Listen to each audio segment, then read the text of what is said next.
والذين جاءوا من بعدهم يقولون ربنا اغفر لنا ولإخواننا الذين سبقونا بالإيمان صدق الله مولانا العظيم إن الله وملائكته يصلون على النبي سبحان اللہ. يا أيها الذين آمنوا صلوا عليه وسلموا تسليما وبس پڑھیں الصلاة والسلام عليك يا أصحابك يا سيدي يا حبيب الله الصلاة والسلام عليك يا جد الحسن والحسين وعلى آلك وأصحابك يا محبوب رب المشرقين ورب المغربين. بعد ازم الصلاة لائق ستحسین عزت و احترام کے لائق بزرگوں، دوستوں، عزیز ساتھیوں، عزیز بچوں، عفت و عزت ماموں، بہنوں، بیٹیوں، سٹیج پہ جلوہ گر علماء کرام، سادات کرام، آج کا یہ پروگرام جس میں آپ نے سب تشریف فرما ہے بسلسلہ ایصال ثواب محترم المقام محترم محمد اسلم مرحوم مغفور آپ کی ایصال ثواب کے لیے آج کے یہ خوبصورت پروگرام انعقاد پذیر ہے. دعا فرمائیں کہ اللہ کے عالم میری آپ کی سب کی حاضری کو اپنی پاک بارگاہ میں شرف قبولیت عطا فرمائیں. میں اپنی گفتگو چند منٹوں میں ختم کروں گا کیونکہ تیری طریقت حضر شریعت پروردہ غوث ولایت حضرت علامہ پیر سید حسنین فروغ شاہ صاحب زیب سجادہ آستانہ علی چورا شیباب تشریف لا چکے ہیں. آپ کے اور ان کے درمیان زیادہ دیر حائل نہیں رہوں گا، بس ایک دو روایات اور اپنی بات مکمل کروں گا. دعا فرمائیں اللہ کے عالم میری زبان پہ کلمۃ الحق جاری فرمائیں. محترم سامعین و حضرات، میں نے آپ کے سامنے اللہ رب العالمین کا بابرکت کلام تلاوت کیا ہے. ارشاد خداوند یہ ہے، فرمایا والذین جاءوا من بعدہم یقولون، وہ جو بعد میں آئے وہ کہتے ہیں، کیا کہتے ہیں؟ ربنا اغفر لنا ولاخواننا، یا اللہ ہمیں بھی معاف کر دے اور ہم سے پہلے جانے والے ہمارے بھائیوں کی بھی معافی فرما دے. الگج کیا کرو سبحان اللہ. سبحان اللہ. میرے بھائیوں، جب آپ بولیں گے نا سبحان اللہ تو جس مرحوم کی ایصال ثواب کے لیے آج ہم بیٹھے ہیں نا، تو یہ ثواب ان کو اسی طرح جتنا آپ کو عطا کیا جائے گا مرحوم کو قبر میں عطا فرما دیا جائے گا. اب یہ حضور کے صحابہ کا عمل ہے.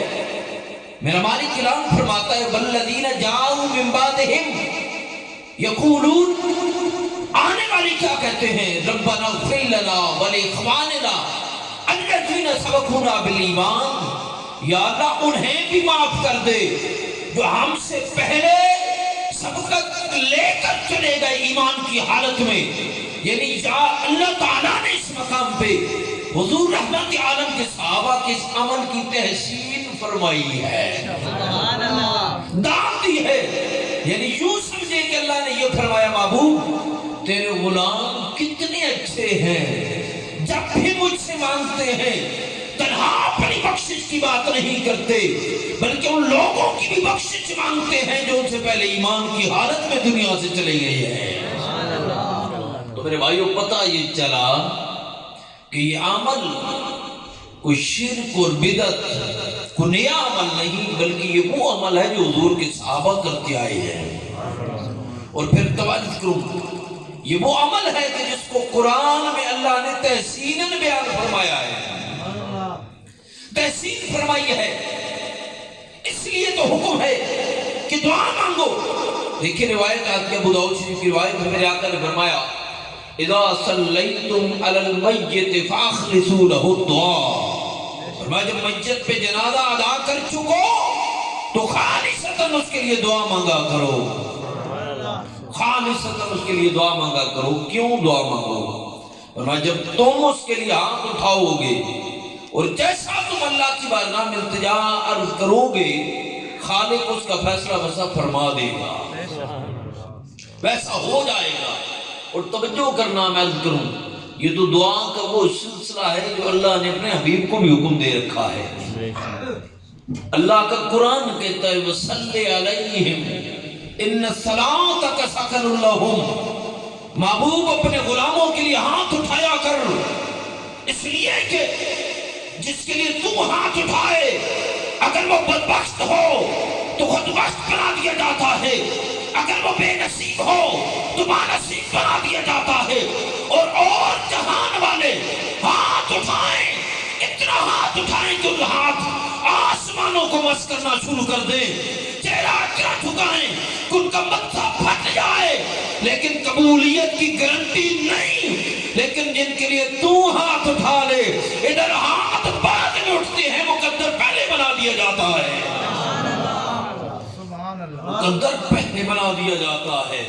یہ تو کوئی پوچھے نا ابو ہریرہ سے، یہ تو کوئی پوچھے نا ابو ہریرہ سے. حضرت سیدنا ابو ہریرہ آئے حضور کی بارگاہ میں، ایک عرض کرتے ہیں یا رسول اللہ صلی اللہ علیہ وسلم، یا رسول اللہ میری ماں نے کلمہ نہیں پڑھا، آپ کی غلامی میں نہیں آئی ہے، کریم کرم ہو جائے میں یا تو ماں کو چھوڑ دوں گا.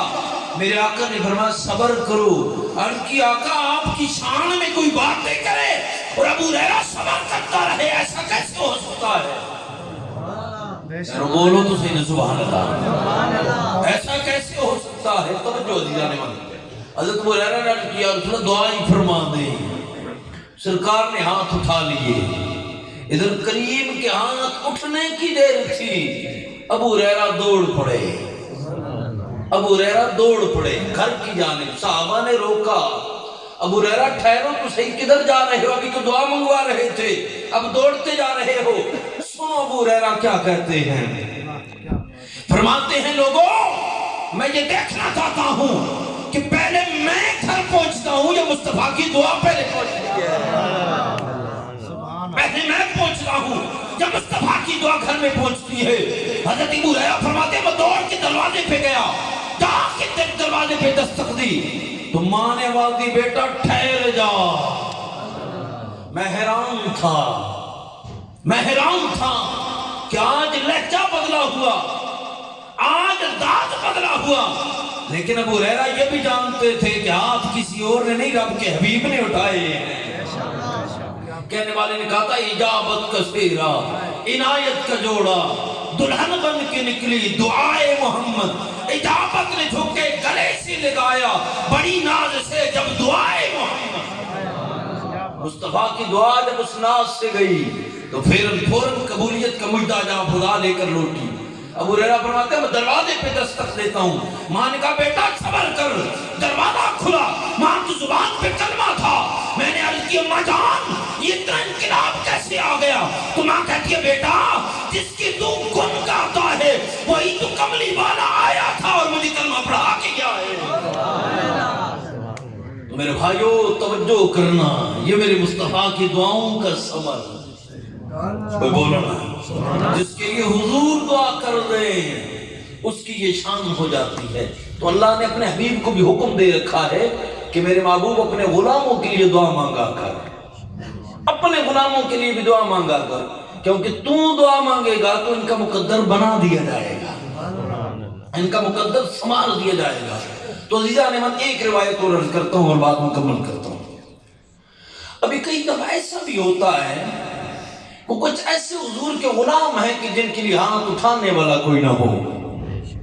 کوئی ایسے بھی ہوتے ہیں جن کی اولاد میں ایسا کوئی نہ ہو، اس حال میں دنیا میں گئے کہ ان کو پوچھنے والا کوئی نہ تھا. دعا کون مانگے گا؟ ہاتھ کون اٹھائے گا؟ ان کے لیے کون دعائیں کرتا رہے گا؟ کوئی بھی نہیں ہوتا. تنہا دنیا سے جاتے ہیں. اب ایسا بندہ جب دنیا سے جائے تو اس کا کیا حال ہوگا؟ ہے توجہ بھی بولے نا سبحان اللہ. اب ایسا بندہ دنیا میں جائے تو کریم تو پھر کریم ہے نا، لجپال تو پھر لجپال ہے نا. لجپالوں کی لجپالی کی کیا بات کی جائے، وہ تو بہت ہی کریم ہے، بہت ہی کرم کرنے والے ہیں، اتنے شفیق کہ سبحان اللہ سبحان اللہ. حضور سیدی نصیر ملت نے کہا تھا کہ ہم گناہگاروں کو سرکار سنبھالے ہوئے، ہم گناہگاروں کو سرکار سنبھالے ہوں گے، حشر میں ان کی شفاعت کے حوالے ہوں گے، نور آنکھوں میں تو چہروں پہ اجالے ہوں گے، مصطفیٰ والوں کے انداز نرالے ہوں گے۔ کہا دوزخ نے نعرہ تکبیر، نعرہ رسالت۔ اللہ ہماری خوش نصیبی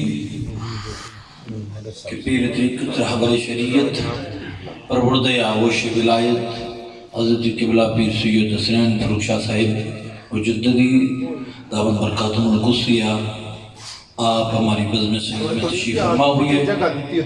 ہم آپ کو اس بزم سعید میں انتظامیہ کی جانب سے خوش آمدید کہتے ہیں۔ میں آخری بات عرض کر کے بعد مکمل کرتا ہوں۔ یہ روایت جو عرض کر رہا تھا اس کے ساتھ ہی ابھی آپ کے ساتھ تشریف لائے ہوئے ثنا خان، اس کے بعد قبلہ شاہ جی کا خطاب شروع ہو جائے گا، تو آپ انتہائی محبت کے ساتھ تشریف فرماؤ اور نعرہ ایک دفعہ سبحان اللہ کہہ دیں، پھر کہنا سبحان اللہ۔ اب حضور توجہ کیجئے گا، مصطفیٰ کی جو مصطفیٰ کی اپنے غلاموں پہ محبت ہے، عنایت ہے، اس کی کیا مثال ہوگی؟ توجہ ہے کہ کوئی نہیں؟ اب غور تو فرمائے نا، میرے آقا فرماتے ہیں کہ جو انسان کی کندھوں پہ دو فرشتے بیٹھے ہیں، یہ دو جو فرشتے ہیں جن کو آپ کرام کاتبین کہتے ہیں، جب بندہ دنیا سے چلا جاتا ہے تو یہ فرشتے مالک کی بارگاہ میں جاتے ہیں، عرض کرتے ہیں کہ یا اللہ ہمیں آسمانوں میں رہنے کی اجازت عطا کی جائے۔ عبادت کے آسمان تو پہلے ہی ملائک سے پر ہیں، یا اللہ پھر زمین پہ آبادیوں میں رہنے کی اجازت دی جائے۔ عبادت کی زمین تو پہلی آبادیوں سے پر ہیں، مولا ہم کدھر جائیں؟ فرمایا جس کے ساری زندگی تم عمل لکھتے رہے ہو اسی کی قبر پہ جا کر کھڑے ہو جاؤ، مولا وہاں کیا کریں؟ عبادتی سبحانی وکبرانی وحللانی یکتبہ لعبدی، فرمایا کہ تسبیح میری بلند کرو، تحلیلیں میرے بلند کرتے رہو، ذکر میرا کرتے رہو، لیکن جو کچھ کر چکو ثواب اس بندے کے نام اعمال میں لکھتے جاؤ۔ ارے جس کے لیے کوئی دعا مانگنے والا نہ ہو، توجہ ہے کہ کوئی نہیں، جس کے لیے کوئی ہاتھ اٹھانے والا نہ ہو، قیامت کی صبح تک خلاق عالم نے فرشتوں کی ڈیوٹی لگا رکھی ہے۔ بولو نا سبحان اللہ۔ کتنی خوش نصیب ہے یہ امت کہ حاملین عرش فرشتے ہوں تو بھی مصطفیٰ کے غلاموں کے لیے دعا کرتے ہیں، اگر یہ ملائک کرام کاتبین ہوں تو تب بھی یہ دعا کرتے ہیں، خود رحمت للعالمین ہو تو آپ بھی غلاموں کے لیے دعا فرماتے ہیں۔ اور نبی کے غلاموں ذرا اپنا مقدر تو دیکھو، تمہیں اللہ نے کتنی شان عطا کر رکھی ہے، آؤ مصطفیٰ کی عظمت کو سمجھو اور اپنی شان غلامی کو سمجھو، اللہ نے کیا مقام اور مرتبہ عطا کر رکھا ہے۔ تو اسی کے ساتھ میں عرض کروں گا اور اپنی گفتگو کو سمیٹ رہا ہوں ایک شعر عرض کر کے کہ شاہ نصیر الدین علیہ رحمہ کا آپ کا جو کلام عرض کر رہا تھا کہ آپ نے فرمایا کیا تھا؟ آپ فرماتے ہیں کہ ہم گناہگاروں کو سرکار سنبھالے ہوں گے، ہم گناہگاروں کو سرکار سنبھالے ہوں گے، حشر میں ان کی شفاعت کے حوالے ہوں گے، نور آنکھوں میں تو چہروں پہ اجالے ہوں گے، مصطفیٰ والوں کے انداز نرالے ہوں گے۔ خلد میں بھیڑ نظر آتی ہے گناہگاروں کی، خلد میں بھیڑ نظر آتی ہے گناہگاروں کی، یہ سب میری سرکار کے ماننے والے ہوں گے۔ کہاں دوزخ نے جا اب ہیں گناہگار کہاں، ذات حق بولی محمد نے سنبھالے ہوں گے۔ اسی کے ساتھ دعا ہے کہ اللہ کے عالم میری آپ کی سب کی حاضری کو اپنی پاک بارگاہ میں قبول